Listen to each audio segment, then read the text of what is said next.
दोस्तों जैसे जैसे आपके एग्जाम की डेट जो है करीब में आ रही हैं, बहुत सारे बच्चे जो हैं अब बहुत ज़्यादा हेजिटेट हो रहे हैं, बहुत ज़्यादा परेशान हो रहे हैं, क्योंकि वजह सिर्फ एक है कि उनकी तैयारी अभी उतनी अच्छी हो नहीं पाई जितनी अच्छी तैयारी होनी चाहिए, जिससे कि उनका सिलेक्शन हो जाए। अब इस चीज़ का सल्यूशन क्या है, इस परेशानी का सल्यूशन क्या है कि कैसे उन्हें इस परेशानी से निकाला जाए और उन्हें मेंटली प्रिपेयर किया जाए। देखिए, किसी भी जब एग्जाम को हम देते हैं तो जाहिर सी बात है कि हमारा जो अपना ज्ञान है, ज्ञानार्जन होना तो ज़रूरी है, उस ऊपर के लिए हमारी तैयारी होनी ज़रूरी है, लेकिन उसके साथ-साथ हमारा मेंटली प्रिपेयर होना भी बहुत ही ज़्यादा ज़रूरी है। अगर हम मेंटली प्रिपेयर नहीं होंगे, तो फिर हमारे सामने बहुत सारी प्रॉब्लम्स आएँगी। हो सकता है कि पेपर सॉल्व करते वक़्त हम कुछ ना कुछ ऐसी गलती कर बैठें, जिससे कि हमारा पूरा पेपर खराब हो जाए। तो देखिए दोस्तों, किसी भी पेपर को निकालने के लिए सबसे ज़्यादा ज़रूरी होता है उसकी एक प्रॉपर स्ट्रैटेजी होना, एक प्रॉपर रणनीति होना। देखिए, बहुत सारे आपके आस-पास लोग ऐसे होंगे जो लोग तैयारी तो कम करते हैं, पढ़ाई तो कम करते हैं, पर उनका सिलेक्शन हो जाता है। लेकिन बहुत सारे ऐसे आस-पास लोग होंगे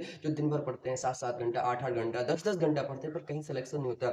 वजह सिर्फ एक है, उन दोनों लोगों में फ़र्क सिर्फ एक है कि एक की स्ट्रेटेजी अच्छी है, रणनीति अच्छी है, एक अपनी रणनीति के हिसाब से तैयारी कर रहा है और एक है जो बस सिर्फ तैयारी कर रहा है, बस पढ़े जा रहा है, पढ़े जा रहा है। देखा होगा आप लोगों ने कि पुरातन में बहुत सारे युद्ध होते थे। कुछ राजा होते थे जो लगातार जीतते रहते थे, कुछ साम्राज्य लगातार बढ़ते रहते थे, चाहे वो आपका मगध साम्राज्य हो, लेकिन बहुत सारे ऐसे राजा होते थे जो हारते रहते थे। अब लोग क्या मानते हैं कि उनका लक है, इसलिए उसका सिलेक्शन हो गया। देखिए, लक वक कुछ नहीं होता। हाँ, मानता हूँ थोड़ा बहुत अगर लक काम कर भी जाता होगा, लेकिन सबसे ज़्यादा जो काम करता है वो होती है आपकी एक प्रॉपर स्ट्रेटेजी, आपकी एक रणनीति। तो दोस्तों, इस पर मैं आपको बताऊंगा कि अगले 15 दिन के लिए आपको ऐसा क्या करना है, किस स्ट्रेटजी को फॉलो करना है, किस प्रकार तैयारी करना है, ताकि आपका जो सिलेक्शन है वह श्योर हो सके, आप श्योर शॉट मार सकें। तो दोस्तों, आप लोगों के लिए इतनी मेहनत करते हैं तो थोड़ा सा आप लोग भी कर दीजिए, 1 सेकंड का काम है। आप चैनल को सब्सक्राइब कर दें, वीडियो को अपने दोस्तों तक शेयर कर दें, ताकि उनको भी इसका फायदा मिल सके कि कैसे तैयारी करनी है बचे हुए 15 दिन में। दोस्तों, आप सभी लोग जानते हैं कि आपके एग्जाम में टोटल 150 क्वेश्चन आने वाले हैं, ये किसी से नहीं छुपा है। हर क्वेश्चन 2 नंबर का होगा, पूरा पेपर 300 नंबर का हो जाएगा। ये सारी चीजें आप सभी लोग जानते हैं। किस पोर्शन से कितने क्वेश्चन आते हैं आप लोग ये भी जानते हैं। भाई, हिंदी से 37 आते हैं और जीके जीएस से 38 आते हैं, दोनों मिला के 75 हो जाता है। दोनों मिला के 75 क्वेश्चन हो जाते हैं। अब मैथ और रीजनिंग में दोनों में मिला के तो 75 होते हैं, लेकिन लोचा ये है कि मैथ का जो पोर्शन होता है वहां पे लिखा तो 38 क्वेश्चन होता है, पर उसमें कम से कम आपके 15 16 18 क्वेश्चन ऐसे होते हैं जो होते हैं रीजनिंग के। तो मैथ के जो प्रॉपर मैथ के क्वेश्चन होते हैं वो 18 से 20 ही होते हैं, तो रीजनिंग के 55 से 57 क्वेश्चन हो जाते हैं।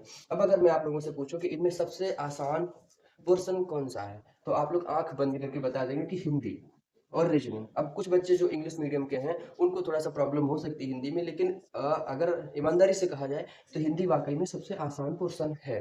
तो हिंदी के अगर 37 क्वेश्चन जो हैं, इनको अगर हम मान के चलें कि आप 37 में कम से कम 32 या 30 क्वेश्चन कर दो, 32 या 30 क्वेश्चन कर देंगे, ठीक है। और उसके बाद अगर हम रीजनिंग की बात करें तो रीजनिंग में आपके 55 से 57 क्वेश्चन आते हैं, आप यहाँ से 45 क्वेश्चन कर दीजिए। इतना तो करना पड़ेगा। अगर आप इतना कर दे रहे हैं तो फिर एकदम समझ लीजिए मामला सेट है।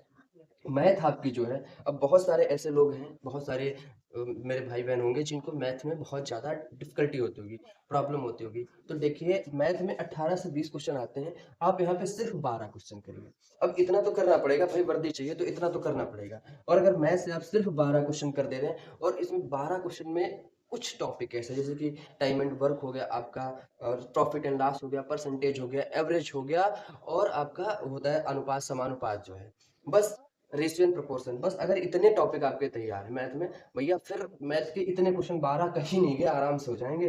तो बहुत ज्यादा परेशान होने की जरूरत नहीं पड़ेगी आपको मैथ में। अगर हम बात करें जीके जीएस की दोस्तों, तो जीके जीएस में आपके 38 क्वेश्चन आते हैं। अगर आपने ठीक ठाक लूसेंट ही चार्ट रखी, कुछ और ना पढ़ के, सिर्फ अगर आपने लूसेंट ही पढ़ रखी अच्छे से, तो फिर आप मै जीके जीएस में कम से कम 18 या 15 क्वेश्चन तो कर डालेंगे। अब जरा इन क्वेश्चंस को हम काउंट करते हैं, देखते हैं कितने हो जाते हैं। टोटल ये हो जाएगा 30, और ये 45, कितना हो जाएगा 75, और 75 30 102, शायद 102, हाँ 102 ही होगा। और 102 क्वेश्चन का मतलब क्या हो गया, 204 नंबर। दोस्तों 204। बस एक चीज का आप लोग ध्यान रखना कि जबरदस्ती किसी क्वेश्चन को मत करना, किसी क्वेश्चन के साथ जबरदस्ती मत करना। गलत क्वेश्चन करेंगे आपका माइनस मार्किंग हुआ, नंबर कट जाएगा। और ये जो 204 आपका जो स्कोर है ना, ये समझ लीजिए कि ये आपको दहलीज पे लाके खड़ा कर देता है। नॉर्मलाइजेशन में अगर 10 नंबर भी मिल जाते हैं तो 212 हो जाएंगे, और ये सिलेक्शन दिला जाएगा जनरल वाले स्टूडेंट को, जनरल मेल कैंडिडेट को सिलेक्शन दिला जाएगा 204 पे। चांसेस है ओबीसी ईडब्ल्यूएस वाला भी सिलेक्शन ले ले और एससी वाला एसटी वाला तो 100% सिलेक्शन ले लेगा। और जो लड़कियां हैं इनका तो श्योर हो, इसके आगे लड़कियों का तो कट ऑफ जाना ही नहीं है किसी भी, मतलब कोई भी सिचुएशन आ जाए इसके ऊपर लड़कियों का कट ऑफ तो जाना ही नहीं। तो देखिए इस प्रॉपर रणनीति के साथ अगर हमारे किसी पोर्शन में बहुत ज़्यादा वीकनेस है तो घबराना नहीं है। जो हमारा पोर्शन स्ट्रेंथ है, स्ट्रांग है, मजबूत है, उस पोर्शन को थोड़ा सा और बढ़ा लेंगे तो वहां से कवर कर लेंगे। मतलब अब हमको साथ में कंप्रोमाइजिंग भी करनी है। ये नहीं है कि जो पोर्शन कमजोर है हमारा बहुत ज़्यादा उसके पीछे जान लगा दें। समय गया जान लगाने का, अब समय है कि कंप्रोमाइजिंग करके हम अपने जो पोर्शन वीक है उसमें थोड़ा सा कम समय देके जो पोर्शन स्ट्रांग है उसको और मजबूत कर लें, ताकि वहां पे कोई गुंजाइश ना रहे क्वेश्चंस कम होने की। अब भाई मैंने रीजनिंग के आपको 45 बता दिए 55 में से, तो जरूरी नहीं कि आप 45 ही करो, आप यहाँ पे 47 48 50 भी कर लो, कोई हाथ थोड़ी ना पकड़ लेगा। भाई हिंदी में मैंने 32 बता दिया, 35 कर लो 37 कर लो, हिंदी में आता ही क्या है, बहुत ज्यादा टफ हिंदी आती ही नहीं है। मैंने आपको मैथ्स में 12 बता दी, 12 में 15 कर लो, क्या दिक्कत है।